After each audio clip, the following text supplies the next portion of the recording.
In the 19th century, Osage Indians preserved memories with life masks. 200 years later, in a laboratory outside Washington, this is the 21st century equivalent. So, as I'm painting the laser across the surface, it's picking up hundreds and hundreds of points, soon to be thousands and thousands of points of measurements of the surface of this object. 3D scanning bounces laser beams off objects, mapping them in space. Revolutionary technology with extraordinary possibilities. Take a 3D scan and combine it with a 3D printer, for instance, and people can make their own copies of Abraham Lincoln's face mask. The 3D printing software will take that 3D model and divide it into thousands or hundreds of thousands of 2D slices. And then it will deposit a layer on top of layer on top of layer. It'll actually grow the model to the point where you have the complete object coming out of your printer. Once the exhibit is scanned, it can also be turned into 3D models online, which can be explored on any web browser. Pretty much anything can be scanned, however big or complex.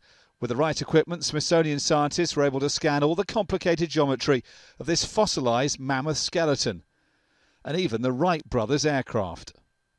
We 3D scanned the 1903 Wright Flyer, and now what we have is an ability to take that 3D scan and show the world and let them interact with that data in really interesting ways. So you couldn't do that in the museum? You can't climb on board the wing in the museum and have a look at the engine or anything, can you? Yeah, they discourage that. You'd probably be escorted out if you climbed on the 1903 Wright Flyer. So actually the people at home are getting sort of more intimate access to your exhibits than they would if they're in the museum? Exactly. That's exactly right. And that's something we're really excited about. And we're just now scratching the surface. So again, we've done this with 20 Smithsonian objects. Imagine if we did this with 100, with 1,000, and put that online for the world to see and have fun with and learn, and also to support research that's happening all around the world. The technology also lets Smithsonian scientists record new discoveries like never before. When the Pan American Highway was being widened in Chile, 40 fossilised whale skeletons turned up.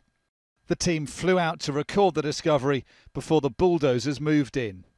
We 3D scanned it on site, so we went to Chile along with the natural history research team, and we 3D scanned 8 complete fossil whale specimens.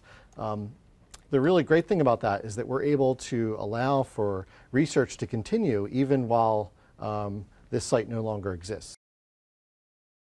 Back home, they've begun the enormous task of copying existing artefacts, so each one has its digital equivalent stored in the archives. We are one of the largest museums in the world, and we have many visitors, but the vast majority of the United States, let alone the rest of the world, don't get to actually come to our museums. And so by digitizing them this way and making our models available in a very visceral way, we can share our collections almost as if people could come to the museums themselves. Sharing the Smithsonian's vast collection could, though, take some time.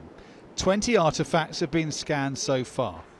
Another 137 million to go. Dominic Waghorn, Sky News, Washington.